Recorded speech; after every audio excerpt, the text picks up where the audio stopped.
Venerdì 1° dicembre, buongiorno Sicilia, da Michele Cucuzza e da Angelo Gagliano. Oggi parleremo di migrazioni e democrazia, poi incontreremo un artista catanese che espone a Milano e poi conosceremo le anticipazioni sul Capodanno a Palermo. Ma intanto la cronaca: c'è un giallo a Favara, nell'Agrigentino.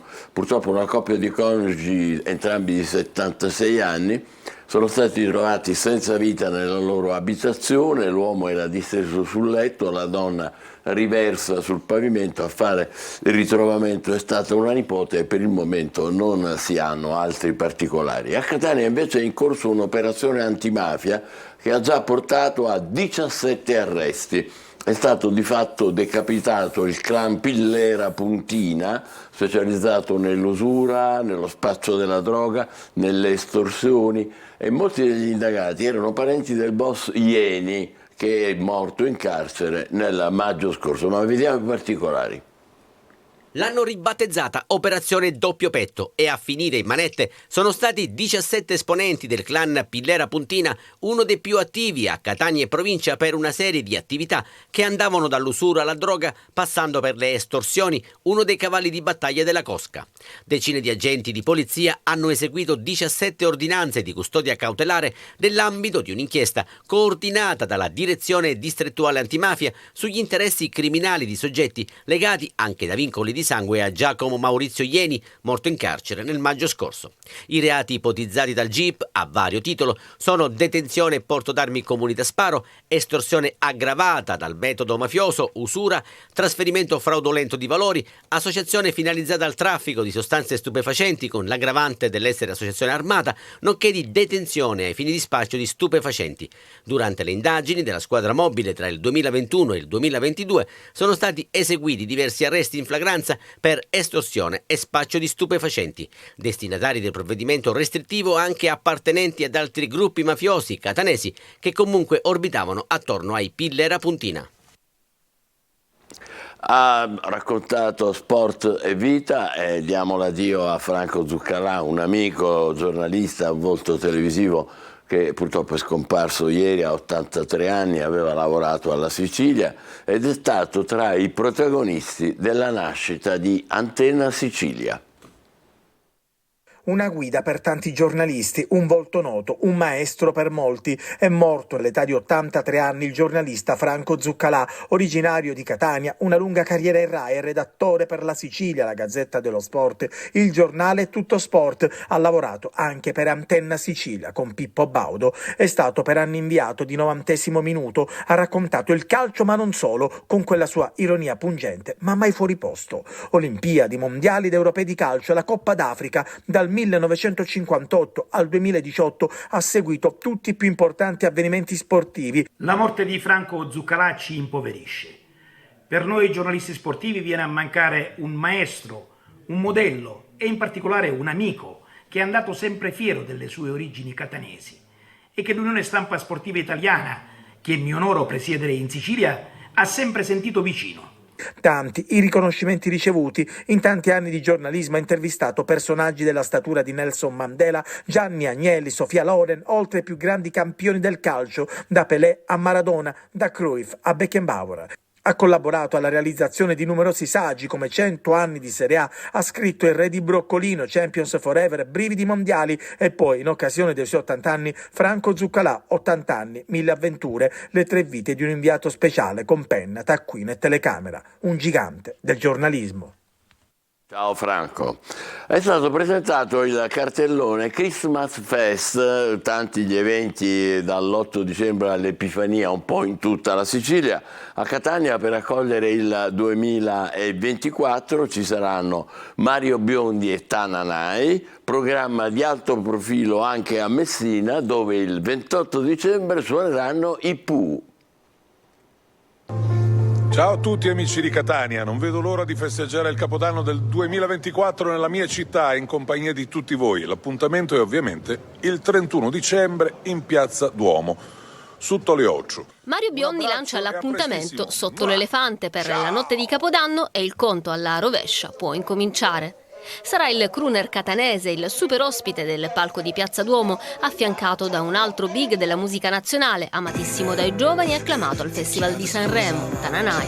Saluteranno insieme l'arrivo del 2024 con una piazza che si preannuncia già sold out.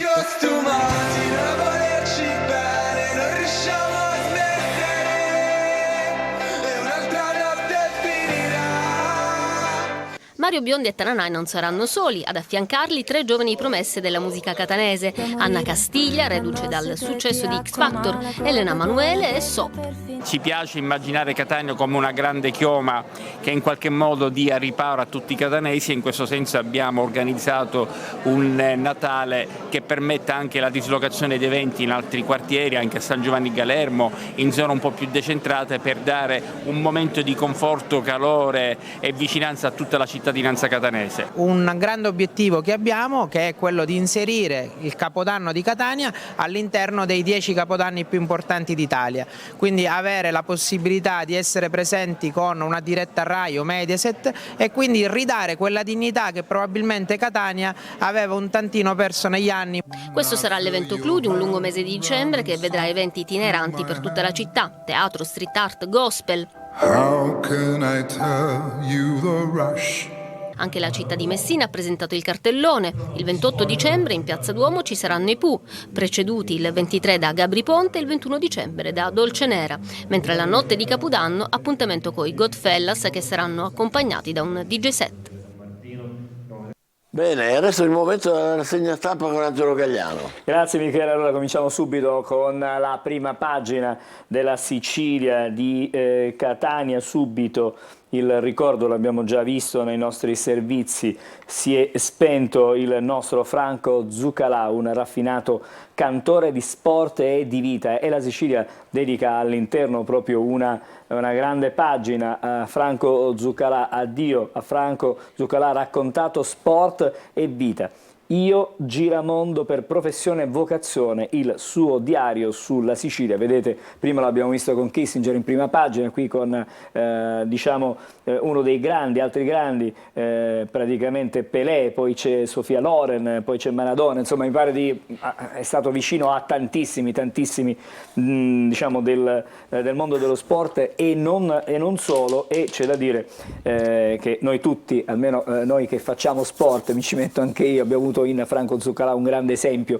da seguire. Ha lavorato con noi anche a Telecolor all'inizio degli anni 2000. E anch'io quando era al TG2 lui veniva a fare i servizi sportivi, faceva tante e quindi volte. Insomma davvero un grande maestro che ci ha lasciato. Poi adesso andiamo a vedere anche le altre notizie della Sicilia. Sulla prima con una notizia che non è certamente felicissima: bollette, l'Unione Europea gela l'Italia, no a proroghe, la Commissione la fine del mercato, tutelata e prevista dal PNRR, però pare che ci siano dei movimenti, ci potrebbero essere delle proroghe, ci potrebbe essere qualcosina da ancora su cui sperare. Poi ancora prorogato lo smart working, interventi estetici curativi senza IVA, sono le modifiche al DL anticipo, vedremo poi in che cosa si concretizzeranno.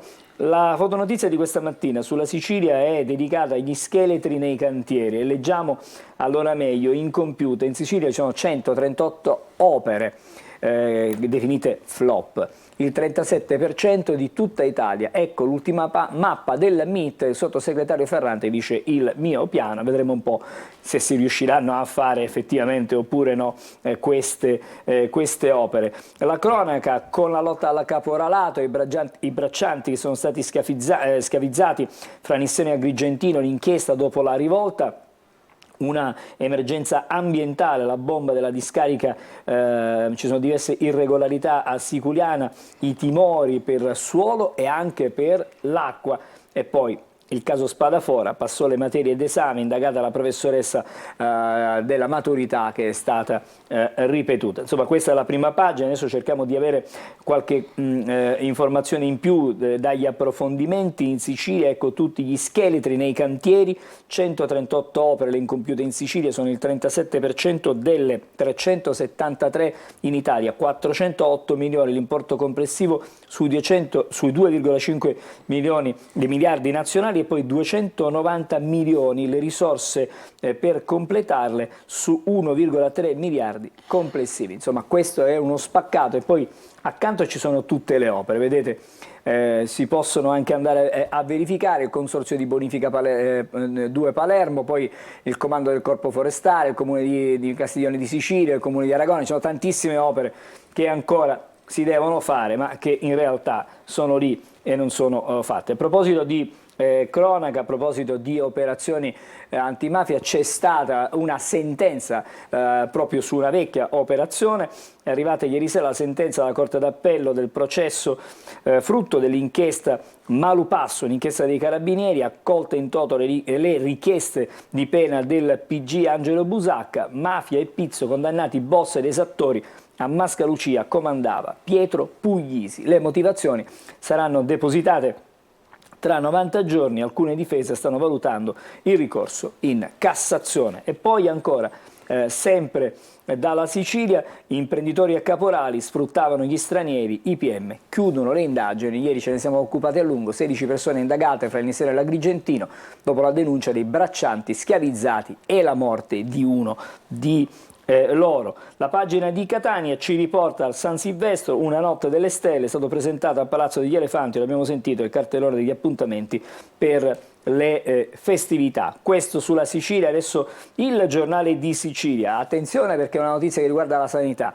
Liste d'attesa, patto con i privati, ulteriori finanziamenti alle cliniche convenzionate, 8,6 milioni per smaltire l'arretrato degli interventi prenotati quest'anno, gran parte del budget a Palermo, Catania e Messina. Il piano per la sanità in tilt, ultima intesa della Regione dopo gli accordi con le strutture pubbliche, laboratori e ambulatori accreditati. E poi medici sudamericani, in arrivo anche nell'Ennese, perché ieri ci siamo occupati della provincia di Caltanissetta, stamattina continueremo a occuparci della vicenda. Poi ancora leggiamo i migranti, ragazzo fugge dal centro, morto sotto il treno, aveva 15 anni, l'incidente è avvenuto sui binari a Termini Imerese. E poi 6 anni al postino del boss, a Campobello di Mazzara è stato condannato Andrea Bonafede.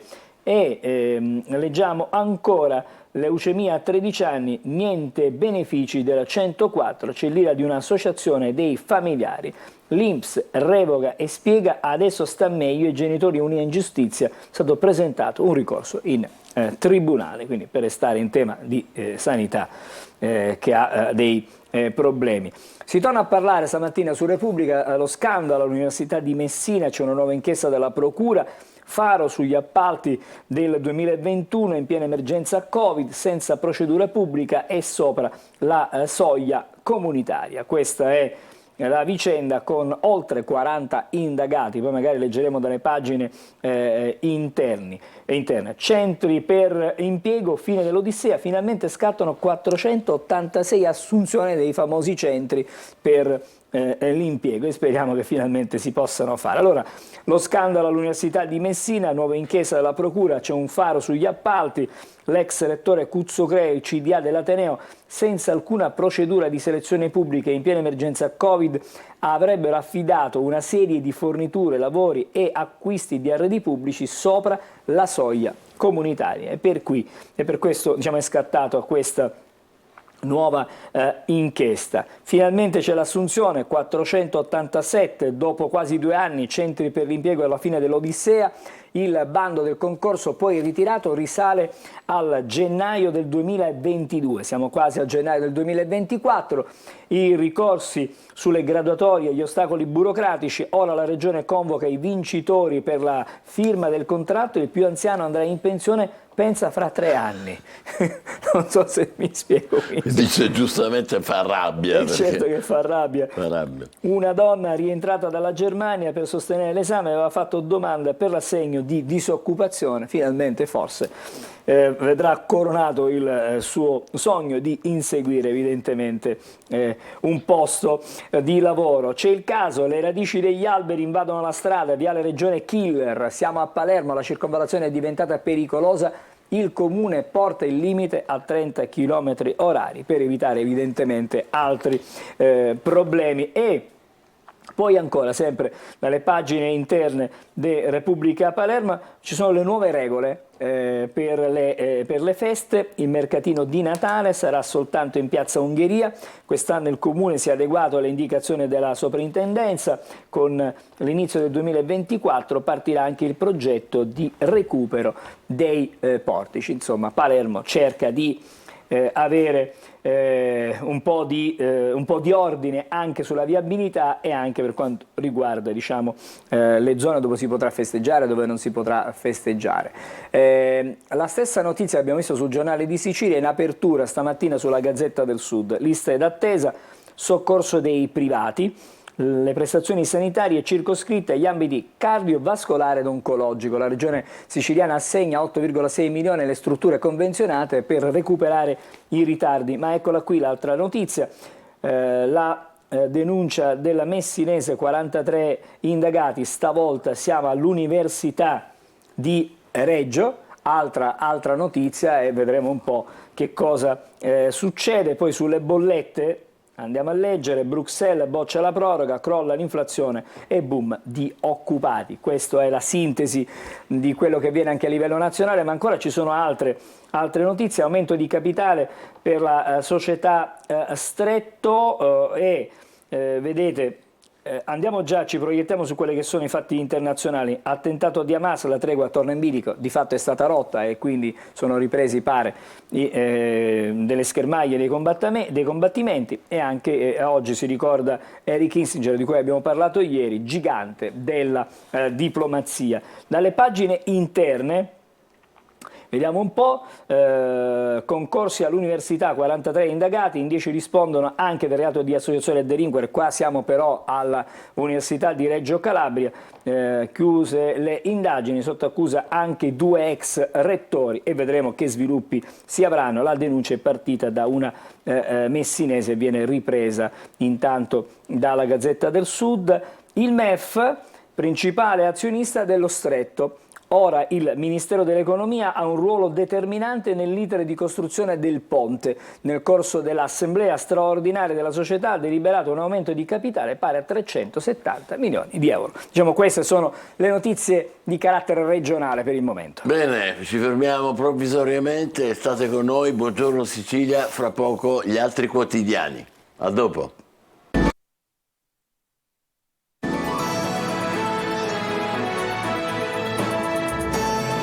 Buongiorno Sicilia, diamo un'occhiata ai quotidiani nazionali con Angelo Gagliano. Allora, partiamo da Repubblica questa mattina, Michele, con la giustizia in primo piano, e Repubblica parla di la trappola di Del Mastro. Il sottosegretario fece pressione sul DAP per avere delle informazioni e permettere dunque a Donzelli di attaccare il PD in aula su Cospito, chiedo scusa. Poi c'è Nordio che parla al CSM, dice anche con la riforma il PM non dipenderà dal governo. Gianni Letta, il premierato riduce i poteri del Colle, quindi dentro Forza Italia da questo punto di vista c'è una presa di posizione forte. Sì. E intanto il Quirinale non firma il disegno di legge sulla carne coltivata, prima serve l'ok dell'Unione Europea e quindi al momento è in stand-by questa vicenda. L'attentato di Hamas a Gerusalemme, una minaccia sulla tregua, liberati altri 8 ostaggi e intanto Blinken in Israele da Netanyahu. E ancora per le altre notizie ci sono altre indicazioni che arrivano dalla prima pagina e soprattutto l'addio a Kissinger aprì le porte della Cina agli Stati Uniti. Questi i fatti più importanti della prima di Repubblica. Andiamo sul Corriere della Sera. Gaza, dice il Corriere, la tregua è appesa a un filo, ma in realtà questa tregua di fatto si è interrotta. Attentato a Gerusalemme, 3 morti, Hamas lo rivendica e invoca una escalation, quindi Netanyahu a questo punto elimineremo, ha comunicato ufficialmente che è finita. Elimineremo i terroristi. Blinken chiede di proteggere i civili, rilasciati altri 8 cittadini israeliani. Questa è la situazione. Nordio alle toghe, PM indipendenti, ma farò la riforma. Attenzione a quello che dice il guardasigilli, quindi va dritto per la sua strada il ministro, anche se ribadisce che la magistratura sarà indipendente, come è scritto sulla Costituzione. Il secolo di Kissinger, fotonotizia, morto a 100 anni, il segretario di Stato più potente certamente degli Stati Uniti nell'ultimo secolo. E poi c'è una notizia che abbiamo già intravisto anche sui quotidiani regionali: arretra l'inflazione, tensione sugli scioperi. La notizia che abbiamo visto è quella dell'inflazione che pare che si stia raffreddando. È aumentata di meno, questa è la vera notizia. Non è che è diminuita proprio, è aumentata di meno. I fondi del PNRR, i cambiamenti che servono, la sfida per il Paese. Poi c'è una scelta di una settimana lavorativa di 4 giorni in fabbrica, è stata una scelta fatta per l'appunto da Essilux. E si sta facendo questo esperimento, vedremo che tipo di risultati si avranno. Poi siamo alla Stampa di Torino, Israele, vediamo qui terrore sulla tregua, Netanyahu, cancello Hamas, perentorio, attentato a Gerusalemme, 4 morti, 5 feriti, in bilico il cessate il fuoco, ma sappiamo che ormai di fatto, abbiamo già detto, è stata interrotta la tregua, rilasciati altri 8 ostaggi, il pressing di Blinken, proteggere i civili. E ancora 100 anni di diplomazia, un po' tutti stamattina riprendono il tema. E poi ci sono 2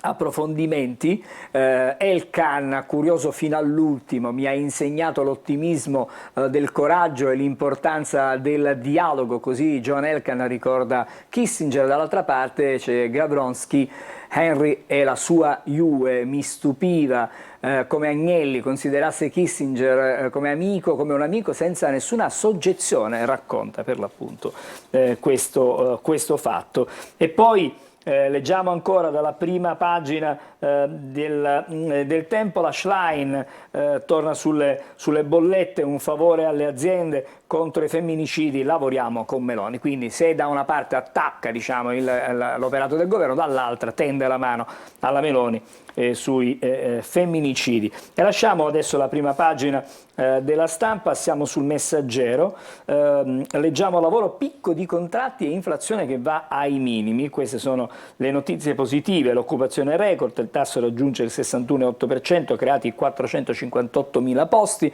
a novembre prezzi giù, carovita è dello 0,8%, il più basso da marzo del 2021. E poi ancora reddito, a ottobre crollo degli assegni, il sussidio arriva solo a 819.000 nuclei, quindi il reddito di cittadinanza di fatto sta, così come voluto dal governo, di fatto quasi scomparendo. Nordio al CSM, ora carriere separate e PM non sottoposti al potere politico, questo dice il guardasigilli. Quindi conferma le carriere separate, sì, però. Conferma, sì, quello sì.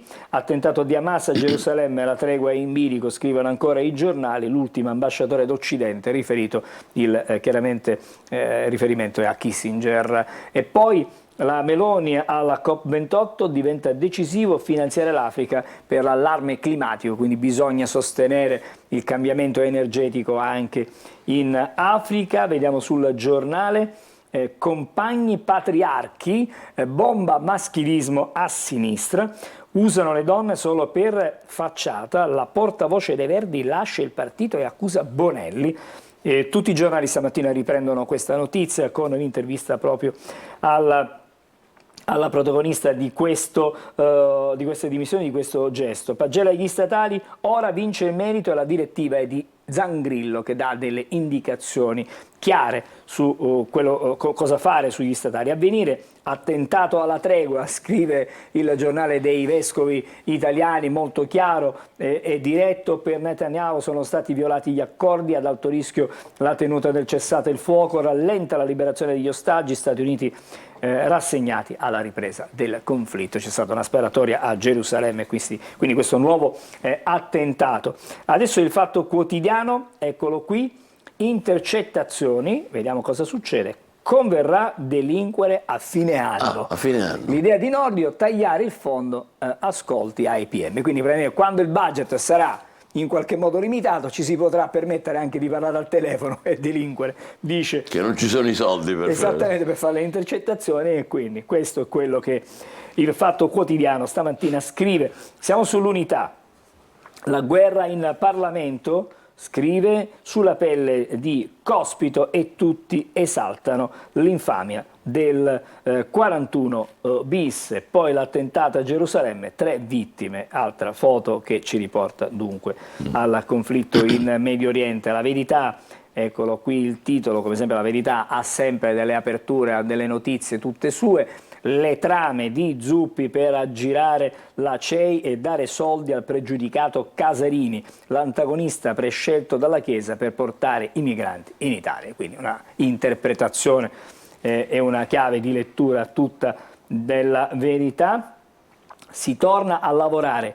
Via il reddito di Conte, vola l'occupazione, il tasso di impiegati schizza al 61,8%, i sussidi del Movimento 5 Stelle frenano l'Italia, cambiano le regole per gli statali, i cittadini potranno dare i voti, questo è quello dove si sta andando, questa è la direzione presa. I Verdi sono maschilisti, la portavoce Molla Bonelli, Eleonora Evi e le accuse di pinkwashing.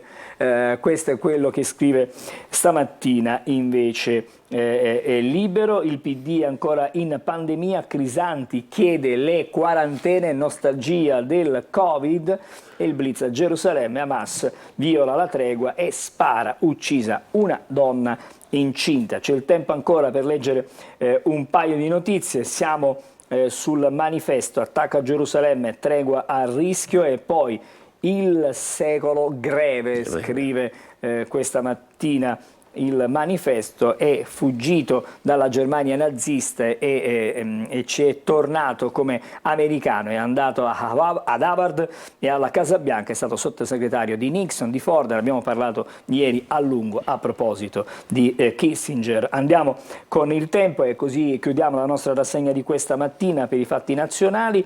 Tensioni con le toghe, prove tecniche di pace. Il ministro Nordio rassicura i magistrati, ora leale collaborazione. Intanto Crosetto in aula risponderà dopo le frasi sui giudici politicizzati. Pittalis, che è il presidente della Commissione Giustizia, serve riforma culturale. E poi, vedete, la portavoce dei Verdi si dimette, da Bonelli atti di bullismo. Vediamo che dice Bonelli, fammi fa, a me va, manco un lenzuolo sai piegare. Dai, ci fermiamo qui stamattina. D'accordo, adesso vediamo il tempo, che tempo fa oggi. State con noi, tra poco il primo ospite. Buongiorno Sicilia. Bentrovati da Nico Schiodetto, aggiornamento meteo per la giornata di venerdì. Possiamo notare come una perturbazione interesserà tutto il nord Italia e la Toscana settentrionale con piogge e rovesci. Restanti zone del centro-sud, tra sole e nubi sparse, una giornata abbastanza bella. Anche sulla Sicilia, ampia apertura del cielo, qualche addensamento nuvoloso di tanto in tanto in transito, ma senza piogge. Venti sostenuti di Ostro e di Libeccio, con mari mossi, agitato il Tirreno meridionale e canale di Sicilia. Per quanto riguarda le temperature, giornata primaverile di giorno anche fino a 24-25 gradi come a Catania, Palermo e Siracusa. Nel corso di sabato giungerà un po' di variabilità. Non escludiamo anche qualche locale piovasco sulla parte settentrionale della regione, ma più che altro i venti ruoteranno di maestrale, quindi saranno un po' più freddi e difatti le temperature tenderanno un po' a calare nei valori massimi e minimi. Ulteriori dettagli e approfondimenti scaricando l'app di Trebi Meteo. Abbiamo tagliato le verdure e le abbiamo messe qua.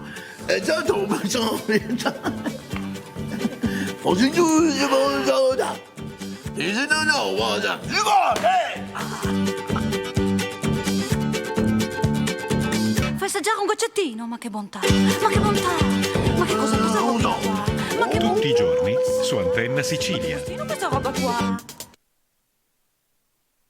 Ospiti, diamo il benvenuto a Fabrizio Sigona, che è presidente del consorzio Il Nodo, e a Enrico Del Persio, ecco, rettore dell'Università di San Isidro di Buenos Aires, argentino, benvenuto in Italia, in Sicilia, grazie per essere qua.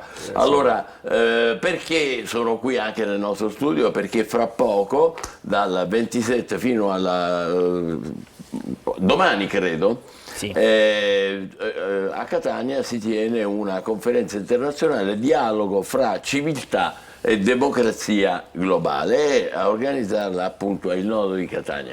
Intanto cos'è il Nodo di Catania? Il Consorzio del Nodo è un consorzio di cooperative sociali che si occupa di servizi alla persona. All'interno delle attività che noi svolgiamo ha un ruolo particolarmente importante l'accoglienza di migranti e di minori stranieri non accompagnati. In questo, diciamo, nelle nostre attività noi svolgiamo un sistema di accoglienza integrato in modo da garantire la presa in carico totale del minore e del migrante, allo scopo quindi di uscire dalla logica dell'emergenza e costruire un modello di integrazione che possa evitare poi negli anni il problema dell'emarginazione. Nel 2023 abbiamo costruito un percorso formativo con gli operatori, coordinato dal professore Giovanni Pampanini, sulla democrazia globale, quindi un dialogo fra civiltà e relazioni internazionali. Da qui è nato l'idea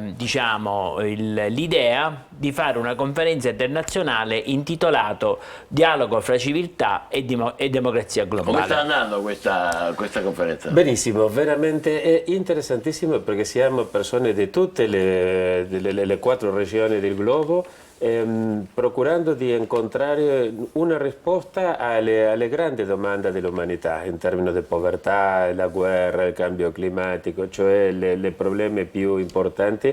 Ovviamente abbiamo coscienza che il dialogo è necessario ma non è sufficiente, però è un passo nel buon Noi sai cammino. che abbiamo un rapporto strettissimo fra Italia e Argentina, non solo perché molti italiani sono stati in Argentina, ma anche perché adesso ultimamente, lei saprà, medici argentini vengono a lavorare da noi in Sicilia. Nei giorni scorsi sono andati già a Mussumeli e stanno per arrivare nell'Ennese, quindi sono i benvenuti anche loro perché in Italia e anche in Sicilia purtroppo i medici scarseggiano, e oggi l'Argentina è un paese che accoglie i migranti. Una volta era un paese soprattutto di emigrazione verso gli Stati Uniti, la Spagna, anche l'Italia, ma adesso invece arrivano da voi, dalla Bolivia, dal Paraguay, dal Perù. Com'è la situazione da voi? Bueno, ma anche di Corea, ma anche di Venezuela. Molto. Sì, Argentina, come voi sapete, è un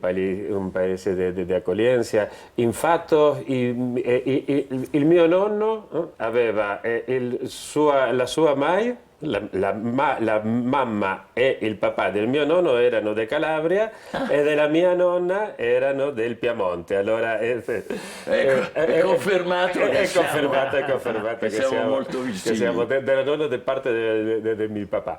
Ma infatti in Argentina non abbiamo propriamente un problema sociale perché tutti siamo vincolati o migraciones internas, le migrazioni interne, particolarmente dei popoli del nord a Buenos Aires, o migrazioni latinoamericane o di altri continenti. Non c'è Tra l'altro voi avete un nuovo presidente da poco, vediamo se lo pronuncio bene, Javier Milei, giusto, proprio presidente dell'Argentina, che su questi temi come si sta orientando? È un'incognita assoluta. Nessuno sa perché, come voi sapete, non ha un partito politico, è una stella televisiva, è una persona che nessuno sa, è clarissimamente la maggioranza che lo ha votato per non votare all'altro candidato, ma non per votare a allora succede nessuno ha la bolla di cristallo come per sapere cosa succederà.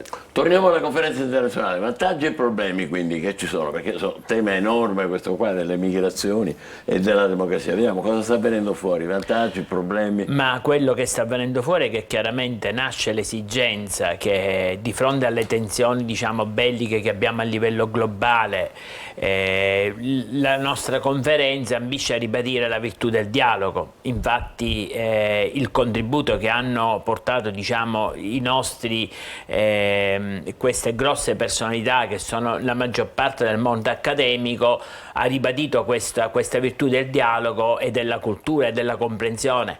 Ieri pomeriggio che abbiamo avuto un incontro proprio relativamente all'accoglienza in modo particolare dei minori stranieri accompagnati è emerso questo problema, cioè bisogna superare, prima parlavamo della logica emergenziale, parliamo sempre di emergenza, ma oltre all'emergenza dobbiamo superare anche la logica assistenziale per andare incontro verso un sistema che elevi diciamo il nostro popolo, i nostri popoli su un discorso culturale, perché il discorso dell'accoglienza e dell'integrazione si fa in primo luogo da un punto di vista culturale. Quindi... Ecco, lei parla spesso frequentemente di minori non accompagnati e noi qua in Sicilia diciamo, come dire, è roba nostra, perché Lampedusa purtroppo è uno dei punti di approdo più importanti, diciamo, la porta dell'Europa. Poi se la dimenticano tutti, però dicono è la porta dell'Europa e lì arrivano spesso anche i minori non accompagnati ed è un grosso problema.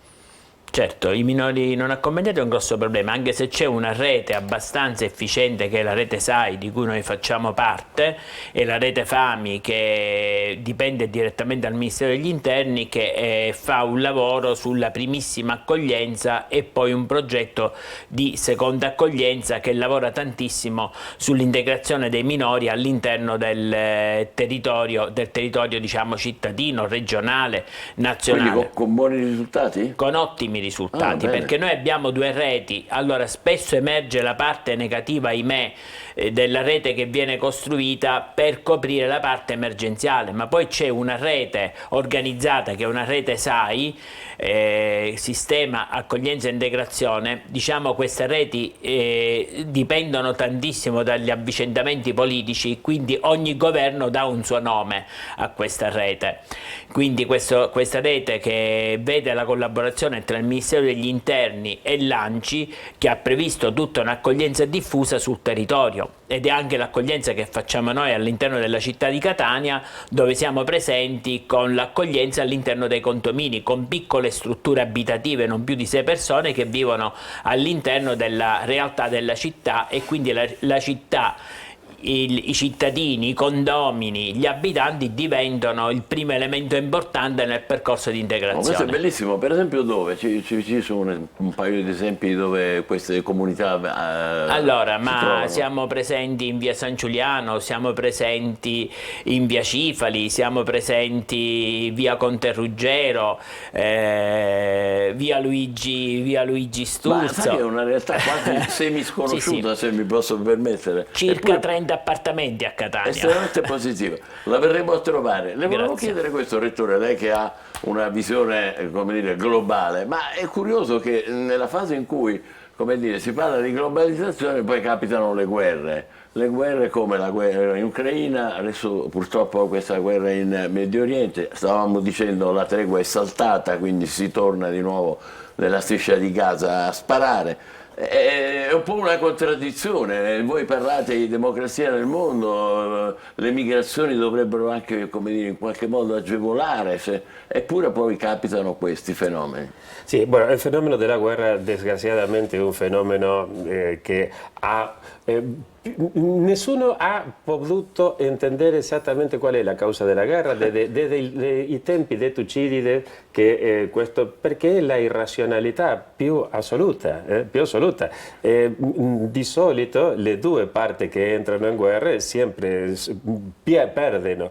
Ma io vorrei parlare qualcosa sul nodo, perché veramente una delle cose più importanti che ho scoperto in questi giorni qui è il lavoro che queste persone stanno facendo quando lei può parlare con il ragazzo, con le ragazze che ti raccontano la propria sua storia, che già non è una statistica di un migrante che viene dall'Africa o che viene dal nord, e ti racconta di dove veniva e come grazie a loro stanno facendo un'altra vita. Tu puoi avere la mirata, il sorriso. Ma voi avete qualcosa di simile, esperienze simili in Argentina? Non propriamente, no, in Argentina non propriamente, perché il che arriva in Argentina non ha problema, ma sì abbiamo in America Latina esperienze simili di quelli che devono passare da Guatemala attraverso tutto il Messico per arrivare agli Stati Uniti. Sono esperienze così traumatiche come la che mi raccontavano i ragazzi, e attento per il nodo, questi giorni. L'ultima cosa che voglio chiedere è un po' banalotta, però forse non tanto. Si è tanto parlato dell'Expo 2030 che insomma, sarà assegnata a Riyadh, l'Italia ci è rimasta male, speravamo in Roma, ma quella può essere un'occasione o è semplicemente una manifestazione, come dire, commerciale, che pure con la sua legittimità, ma oltre quello non va? Secondo me è una manifestazione commerciale che secondo me non aggiunge niente, aggiunge poco al dialogo che stiamo cercando di portare avanti tra popoli. Davvero? Anche lei è d'accordo, Rettore? Sì, penso che veramente no, è una questione più commerciale che un'altra cosa. Sì. Come concluderete oggi? Oggi mi pare che concludete come si concluderà questa vostra iniziativa al Palazzo della Cultura di Catania? Sarà stamattina saremo al Castello di Leucatia e oggi pomeriggio concluderemo all'Università di Catania. Quindi oggi avremo l'ultimo, argomento, grande argomento che andremo a trattare, sarà una riflessione sull'intelligenza. Però un tema così, Esatto, sì. Interverrà lei, dirà qualcosa, Rettore? Sì, si suppone che l'università dovrebbe dire qualcosa sull'intelligenza, ecco. ma infatti un dettaglio, la persona che ha permesso che tutto questo acontezca, che è Giovanni Pampanini, un grandissimo intellettuale catanese, non è all'università, perché se fosse all'università dovrebbe passare tanto tempo facendo papers, facendo cose che non potrebbe pensare realmente ai grandi problemi dell'umanità. Allora... Detto dal rettore dell'Università di Buenos Aires, ha il suo perché. Grazie di essere stati con noi, complimenti, buon lavoro per la conclusione della vostra assemblea, della vostra riunione al Palazzo della Cultura di Catania. Facciamo una pausa, poi ci saranno altri ospiti. State con noi, buongiorno Sicilia.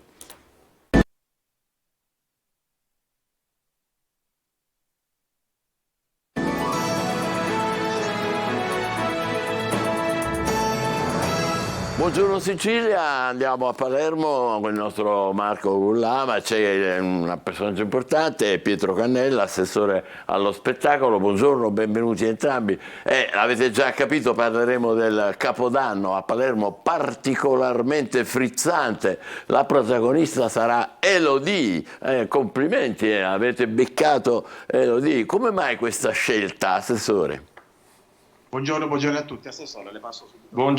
Buongiorno. Ma questa scelta nasce intanto dalla ferma volontà dell'amministrazione di organizzare una festa di fine anno, un Capodanno all'altezza non soltanto delle aspettative dei palermitani, ma all'altezza di una reputazione che Palermo ormai deve avere, non solo per la sua storia, per le sue caratteristiche, ma soprattutto perché è meta di migliaia di turisti ormai durante tutto l'arco dell'anno, e quindi un evento di rilevanza nazionale diventa fondamentale per mantenere alta la reputazione della città. Ma è vero che c'è stata una gara fra lei, Antonacci, Max Pezzali, alla fine è riuscita Elodie? No. È vera sta cosa? La gara era una gara, diciamo così, virtuale, senso che io sono un fan di Max Pezzali.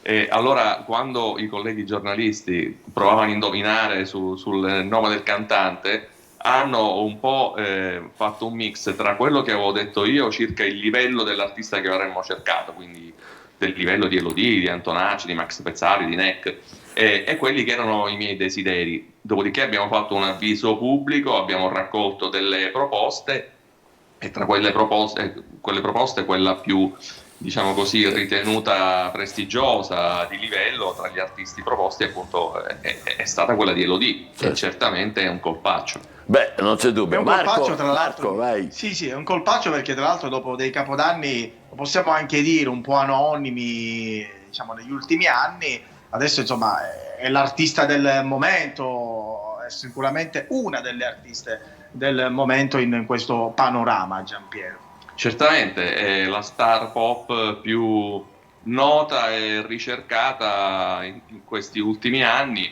e sicuramente avere Elodie a Palermo significa accendere i riflettori sulla nostra città. Devo dire che si sta nel mondo appunto degli organizzatori dell'arte, della musica, se ne parla del fatto che Elodie sia a Capodanno a Palermo. Beh, come no. Tra l'altro possiamo anche dire che insomma anche io sono un ammiratore di Max Pezzali, facevamo il tifo per lui, ma al di là di tutto insomma possiamo assolutamente dire che è un grande successo questo per appunto Palermo e l'amministrazione appunto comunale. Invece in vista se mi permetti Michele, faccio un'altra domanda all'assessore Cannella. In vista delle feste natalizie ci sarà un nuovo flusso di turisti, ci sono già delle prenotazioni, ci sono dei sold out in tanti alberghi. Quale sarà ovviamente il cammino culturale di Palermo verso queste feste natalizie, Giampiero?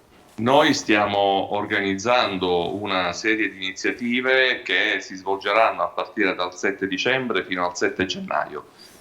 Certamente saranno iniziative che coinvolgeranno sia le nostre istituzioni culturali, quindi penso ai teatri, penso alle fondazioni, penso a tutte le istituzioni che operano su Palermo, sia gli operatori culturali che stanno rispondendo in massa, anche in questo caso a un avviso che ha emanato il Comune per l'organizzazione di manifestazioni natalizie. Ci saranno tutta una serie di concerti e di eventi anche in piazza, e ci sarà ancora una volta, come è stato l'anno scorso, il ricordo e il richiamo a Santa Rosalia, perché ricordo a tutti che nel 2024 si festeggerà il 400° anno del festino di Santa Rosalia. Assessore, quindi le chiedo scusa. Diciamo che il claim, il tema culturale del Natale in questo senso si sposa anche con l'avvio di un anno denso di iniziative. Assessore, però ci sono anche delle nuove regole che riguardano la città. I mercatini di Natale si svolgeranno solo in una piazza, che è piazza Longheria. Poi ci sono anche ci sarà illuminato l'albero in piazza Castelnuovo. Insomma, avete organizzato anche delle attività parallele e cercare di dare anche un ordine a queste attività. Guardi, le dico di più, lei ha citato quello che si svolge in centro. Per la prima volta, e sottolineo per la prima volta, nell'avviso destinato agli operatori culturali abbiamo prescritto l'organizzazione di eventi nelle periferie, in tutte le circoscrizioni, cosa mai fatta, e abbiamo previsto anche l'installazione di un albero di Natale addobbato in ogni circoscrizione, quasi in tutti i 24 quartieri. Ovviamente non potremo coprire tutti e 24, ma certamente 8 circoscrizioni, 10-12 quartieri avranno un albero, un punto in cui appunto la comunità di quel quartiere potrà festeggiare il Natale. Assessore, Possiamo è vero dire che... sì. Scusa Marco. No, vai Michele, vai. Solo una curiosità. Indiscrezioni giornalistiche dicono che Elodie non sarà da sola sul palco, ma prima, dopo, eccetera, verranno altri ospiti. Ci dica qualcosa, un'anticipazione per Buongiorno Sicilia, Assessore. No, gli ospiti non glieli posso spoilerare. Posso dire però ovviamente che Elodie, che si esibirà per circa un'ora e mezza, 75-80 minuti, adesso non ricordo esattamente il minutaggio, però comunque tanto, ovviamente sarà introdotta, quindi prima che arrivi Elodie ci saranno degli ospiti e ci saranno dei musicisti di assoluta qualità, soprattutto legati al territorio in questo caso e a istituzioni musicali importanti del territorio. Quindi ci saranno giovani palermitani, ci saranno certamente cabarettisti e intrattenitori, sarà una serata tutta da vivere. Ecco, ovviamente la ciliegina sulla torta ed è il punto fondamentale, però ecco, i palermitani andranno in piazza già dalle 9, dalle 21 potranno godere di uno spettacolo davvero bello. Michele, non chiediamo di cantare un brano di Elodie all'assessore perché diciamo, il vostro share calerebbe Potrebbe non venire più Elodie forse a Palermo. No, volevo dire, Va bene. a Catania abbiamo in previsione Biondi, Namamai e poi altri. Anche Catania si difende, eh? Assolutamente sì, assolutamente sì. In questo caso non è un derby. Non è un derby. In Però questo caso notavo non è un derby, quest'anno, Assessore, ho notato che quest'anno c'è grande voglia di organizzare queste feste in piazza. A che cosa è dovuto questo nuovo spirito che coinvolge tutte le città siciliane ma anche quelle italiane? Ma è dovuto al fatto intanto che veniamo da 2 o 3 anni di pandemia, Covid. diciamo comunque di contenimento, di misure di contenimento all'ora della pandemia e quindi da momenti tristi, ma dipende anche dalla consapevolezza che l'Italia e soprattutto la Sicilia è diventata improvvisamente meta di flussi che crescono esponenzialmente di turisti. Almeno nel nostro caso noi abbiamo fatto questa considerazione: chi viene a Palermo deve vedere una città viva, una città che appunto che vive, una città allegra e piena di gioia, e non avere in mente il cliché che purtroppo nei decenni si è sviluppato su Palermo e sulla Sicilia delle città cupe. E quindi in questo caso è questa la voglia di fare sempre meglio. Ma forse un po' di merito ce l'hanno anche le televisioni internazionali, White Lotus da queste parti, dalle vostre Gattopardo, eccetera, no? Sì, beh, sicuramente questo influisce, certamente. Devo fare un'incursione perché l'assessore ha un impegno improrogabile e deve lasciarsi, soltanto per questo. Bene, abbiamo riuscito, insomma, ad concluso anticipare. con molto piacere. Aspettiamo Elodie anche noi insieme con voi a Palermo, così come aspettiamo Esatto. tutti gli altri Devo artisti. dire che moltissimi sono anche affascinati, diciamo, dall'artista oltre che dalle sue doti canore. È un mix perfetto. Tra l'altro lei è anche una bravissima attrice, oltre ad essere bellissima, è una bravissima Sì, attrice. appunto. L'ho vista recentemente in un film molto bello che si chiama Ti mangio il cuore, sulle faide delle mafie in Puglia, e lei è veramente molto brava. Un film in bianco e nero in cui è molto brava. Grazie Assessore Pietro Cannella, grazie al nostro Marco Grazie a Bullà. voi. Complimenti, Grazie a buon voi. lavoro. Ci saluti naturalmente il Sindaco Lagalla, che avremo il piacere di avere presto anche nostro ospite qui a Buongiorno Sicilia, speriamo di riuscirci presto. Allora, e intanto ci dobbiamo vedere l'almanacco, ragazzi, non scherziamo, è il momento dell'almanacco.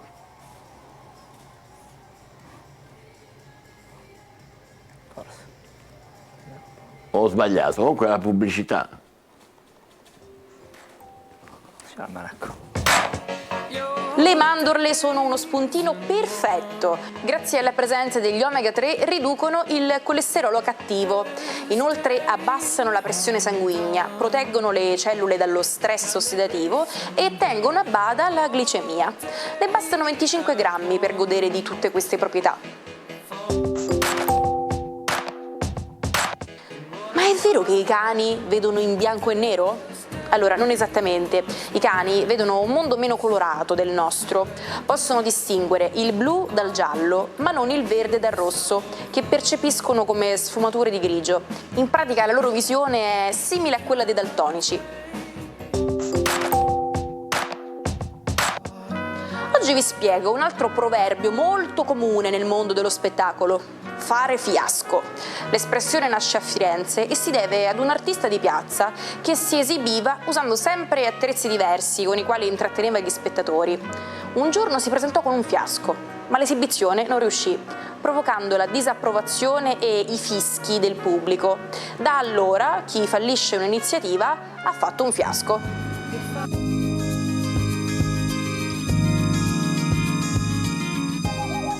Mamma mia, mai fare fiasco, speriamo mai. Va bene, adesso c'è un ospite che sicuramente fiasco non fa, anzi è una grande gioia averlo con noi. Lui è Filippo Lavaccara, è un artista catanese, guardate simpatia nel suo viso, ma è molto famoso a Milano. Avete visto subito alle sue spalle le creazioni, alcune delle sue creazioni che ha con sé. Lui è laureato all'Accademia di Belle Arti Arti di Catania, a Milano ha fatto parecchie esibizioni, compreso una personale curata da Francesca Pasini. Buongiorno e benvenuto Filippo, come va? Buongiorno, grazie per l'invito e saluto voi in studio e il pubblico di Antenna Sicilia. Adesso lei dov'è? In Sicilia o a Milano? In questo momento sono a casa a Milano perché vivo qui da ormai più di 20 anni, però sono di Catania. Beh, sì, certamente. Noi abbiamo un video con alcune delle sue creazioni, la pittura italiana che lei porta diciamo così, ad onore. Vediamo, guardiamo un po'. Filippo Lavaccara, artista catanese a Milano.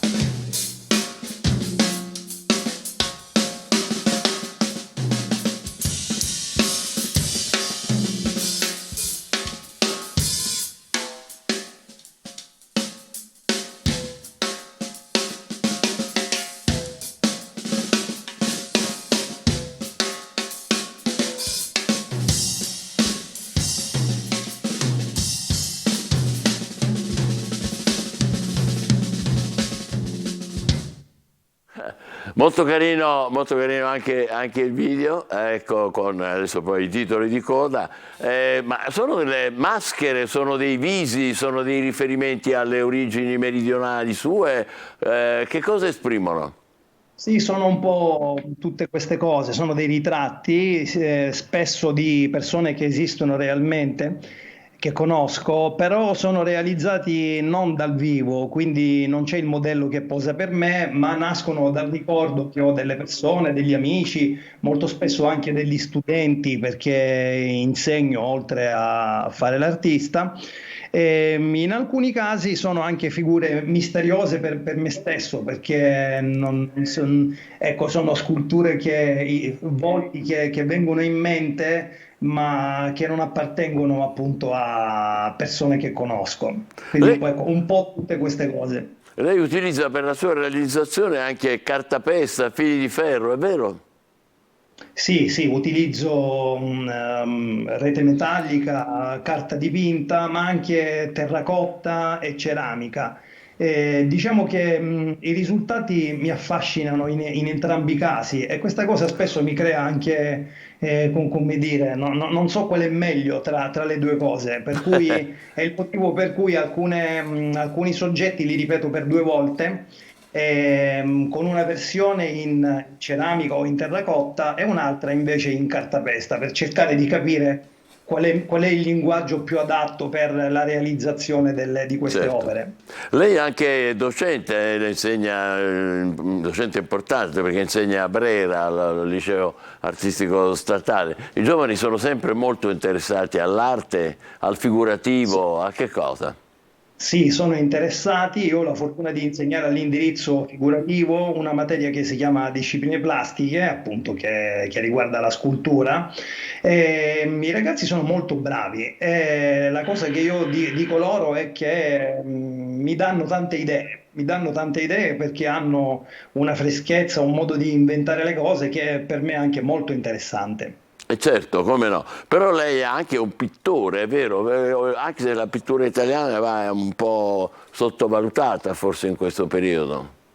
C'è sempre un grande dibattito attorno al tema della pittura in Italia, probabilmente perché abbiamo così tanti secoli di storia importante della pittura che a un certo punto è stata considerata un po' sorpassata, un linguaggio un po' superato. Però in realtà oggi ci sono in Italia, e la Sicilia è una regione che produce molti bravi artisti, molti pittori, per cui ecco, c'è un dibattito aperto e si sta tentando in qualche modo di guardare con occhi nuovi, senza pregiudizi, ai linguaggi della pittura, che è un linguaggio antico ma in grado di rinnovarsi continuamente. E qui la stiamo vedendo, credo che sia su uno dei sentieri dell'Etna o comunque insomma da quelle parti dove trova ispirazione. Ecco, cosa si porta della sua Sicilia nelle sue opere, magari realizzate poi a Milano, realizzate altrove? Ma porto un po' tutto, i ricordi, a parte che è un luogo dove ritorno spesso, ecco, stiamo vedendo alcune immagini di un bellissimo documentario realizzato dal regista Giuseppe Coco, che abbiamo realizzato qualche anno fa, e qui sto facendo dei disegni dal vero proprio sull'Etna. Dove siamo qua? Dove più o meno si ricorda? Siamo insomma vicino al rifugio Sapienza, Ecco quindi appunto. Sì. molto in cima, però ecco, c'è un paesaggio che amo moltissimo e ho voluto realizzare questi alcuni disegni dal vero con l'inchiostro nero. Infatti questo documentario, che si può vedere anche su YouTube, si intitola proprio In bianco e nero. Dalla Sicilia mi riporto le suggestioni, insomma. Spesso il paesaggio ritorna nelle rappresentazioni pittoriche, e quindi insomma è un luogo d'origine molto, molto forte, molto importante, che torna spesso nelle opere. E lì sta dipingendo, c'è scritto proprio in bianco e nero, ma su tela, su cosa sta realizzando quella... È tecnicamente è un album da disegno, quindi un album? Sì, sono dei fogli di carta per acquerello, quindi in grado di assorbire una grande quantità di acqua, è una carta bellissima, e proprio per favorire una velocità di esecuzione ho usato gli inchiostri che vanno ad appoggiarsi sul foglio bagnato, e quindi il colore si espande, si perde un po' il controllo di ciò che si sta facendo, c'è una percentuale di casualità in questi disegni, però è una serie che amo molto perché è stata realizzata appositamente in occasione di questo film. Sono disegni che custodisco con particolare piacere perché appunto raccontano una parte della Sicilia. Sì, tra l'altro impariamo anche un po' di cose, noi che non siamo addetti ai lavori, su come si realizzano con efficacia, devo dire, complimenti, anche le tecniche che vengono utilizzate. Le voglio fare una domanda un po' provocatoria. Entrerà alla Biennale di Venezia, adesso che c'è lì Buttafuoco, che è il presidente? Ma la Biennale forse rimane l'evento più importante del mondo perché storicamente è la più antica e chiaramente è il desiderio di ogni artista quello di poter entrare alla Biennale di Venezia. Chiaramente mi piacerebbe moltissimo, ma naturalmente sono i curatori che invitano gli artisti, per cui non c'è più, come dire, come succedeva un tempo, anche una candidatura, ma si partecipa proprio per invito e credo che tutti gli artisti desiderino proprio parteciparvi. Non c'è dubbio, glielo auguriamo di cuore. Grazie per essere stato con noi, Filippo Lavaccara, l'arte di Catania a Milano. Grazie ancora. Grazie a voi. Facciamo una breve pausa e poi dopo torneremo con altri argomenti. State con noi, buongiorno Sicilia.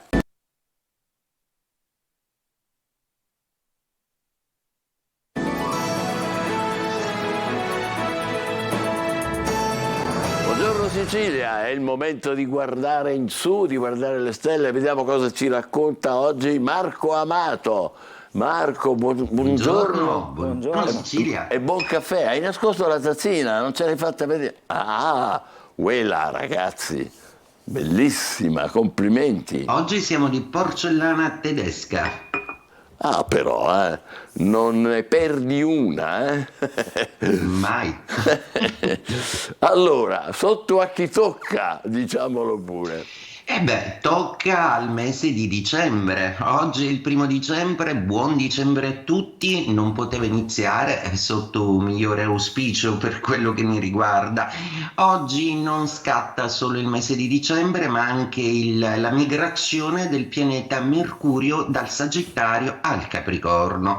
Nelle ultime settimane, non so se avete notato, che vi ho sempre detto che la comunicazione sarebbe stata un po' difficile da gestire, ecco, proprio perché Mercurio nel selvaggio Sagittario non si trova proprio benissimo, mentre invece nell'austero e razionale Capricorno il pianeta della comunicazione, connettore messaggero degli dei, porta liete novelle, ovvero maggiore concretezza, maggiore solidità. Il Capricorno è un segno di terra che ha a che fare con le rocce, ma anche con la sapienza e soprattutto con la serietà, la progettualità, e via che scattano dei progetti a lunga scadenza, una lungimiranza intellettuale ma anche commerciale. Mercurio era anche dio dei ladri e dei mercanti. La furbizia del pianeta, il suo argento vivo, influenzano non solo la comunicazione ma anche la capacità economica di mercanteggiare. Ebbene, nel segno di terra più concreto dello zodiaco in assoluto, che è quello del Capricorno, segno assieme all'Acquario degli assoluti, appunto, vi ricordo che Capricorno e Acquario sono Saturno, Urano, Urano e Saturno, è un'unica grande evoluzione zodiacale che si avvale l'una di un grande conservatorismo e concretezza, l'altra di una libertà di idee, ma che strizza l'occhio comunque alla realtà. Mercurio in Capricorno cosa significa? Che chiaramente i segni di terra sono i più avvantaggiati, quindi il Toro finalmente elimina qualche problematica e riesce di nuovo a comunicare, anche se non è propriamente un asso della comunicazione, ma Mercurio lo sosterrà, mentre invece la Vergine è un segno zodiacale che attraversa questo weekend in una maniera molto più sicura, perché arrivano delle belle notizie, dei piccoli viaggi, degli spostamenti, anche visite da lontano. Quindi, cari Vergine, è un momento assolutamente più leggero e smettetela di pensare sempre al lavoro, ci sono anche i sentimenti e gli amici che vi reclamano da un po'.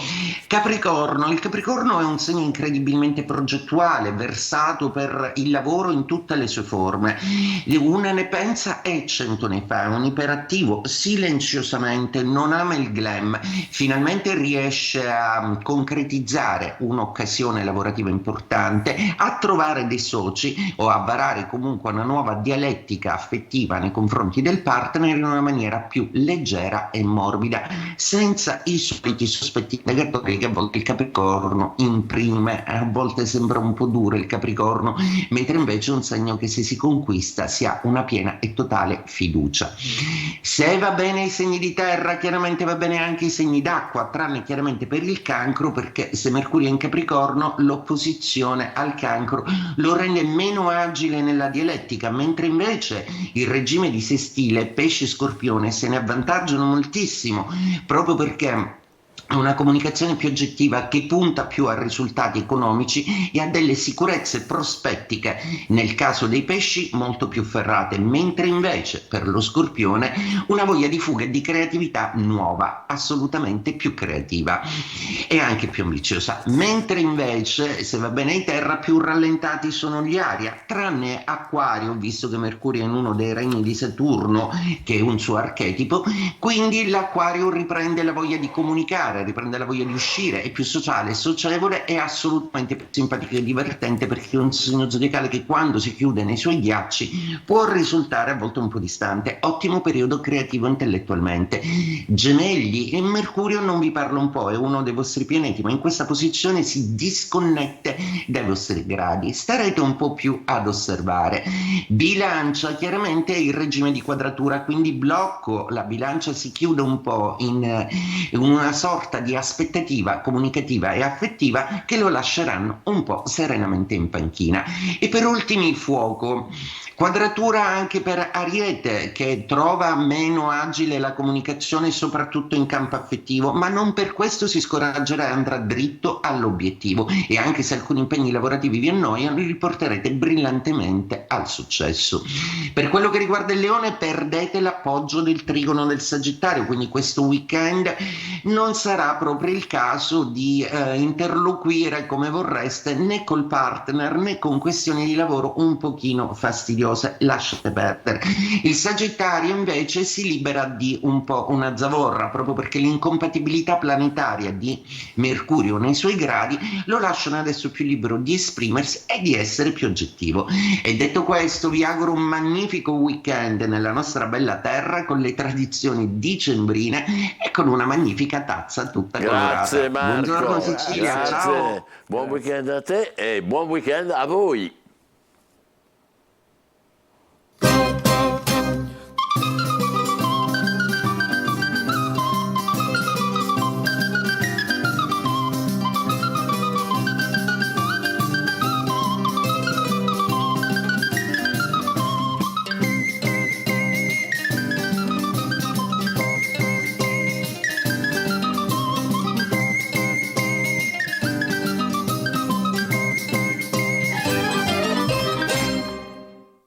buon weekend. I nostri consigli per un fine settimana pieno di musica, spettacoli, feste, sagre e tanto divertimento.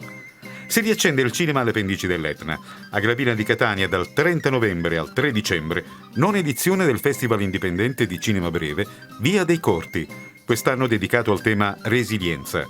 L'Auditorium Angelo Musco è la location delle giornate del festival e alcuni incontri si tengono anche al centro commerciale catanese.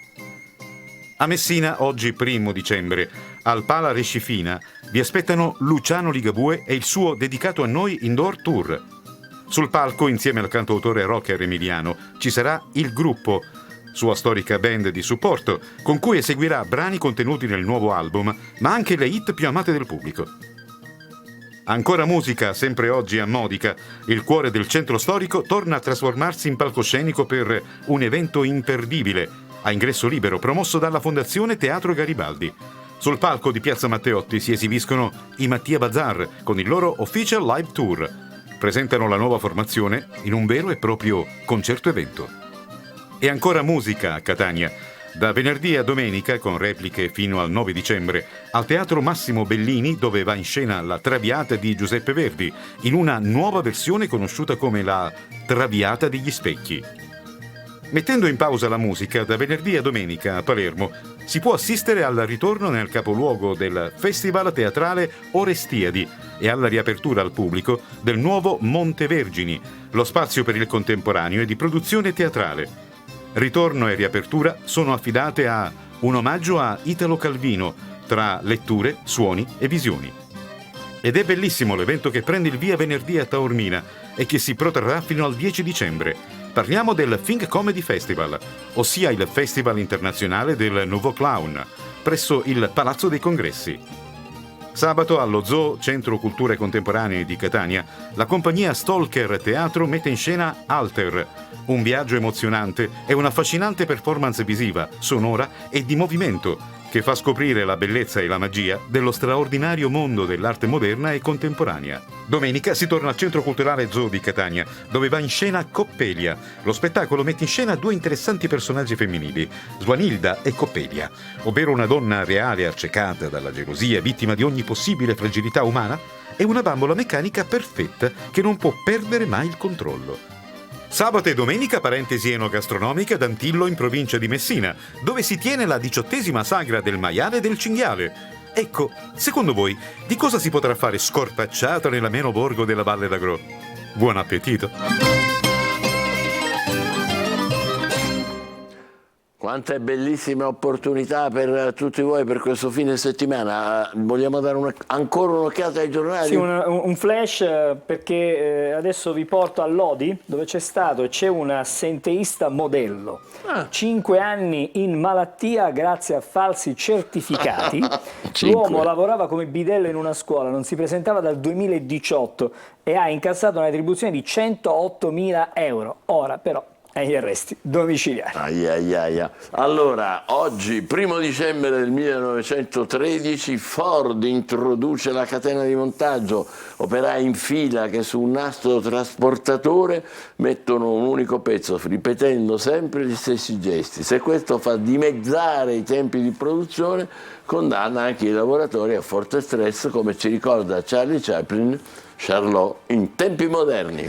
Era il 1 dicembre ma del 1955, quando a Montgomery in Alabama Rosa Parks, stanca della segregazione sugli autobus, si rifiuta di cedere il posto riservato ai bianchi. Questa è una ricostruzione.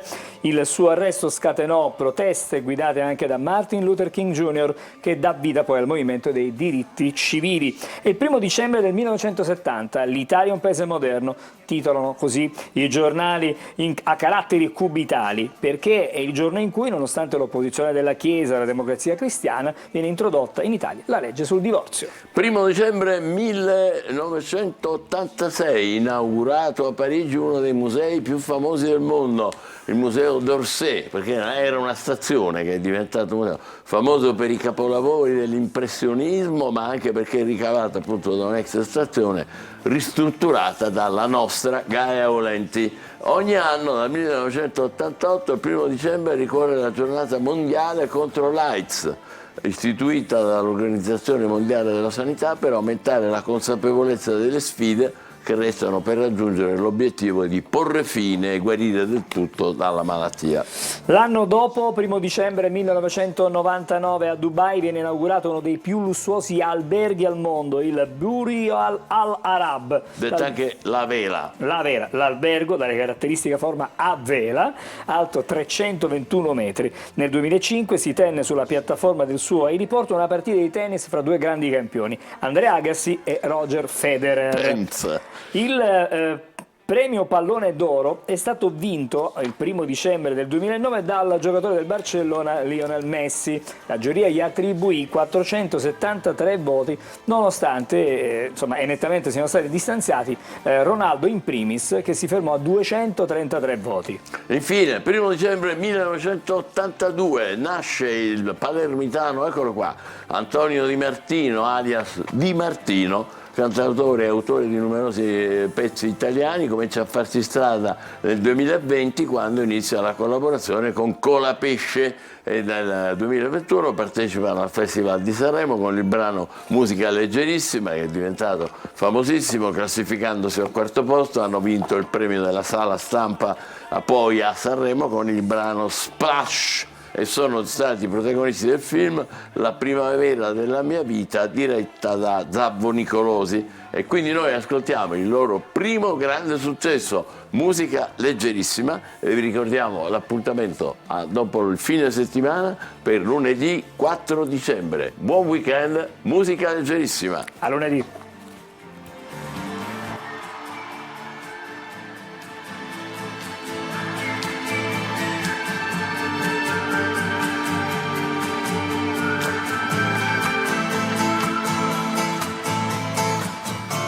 Se fosse un'orchestra a parlare per noi,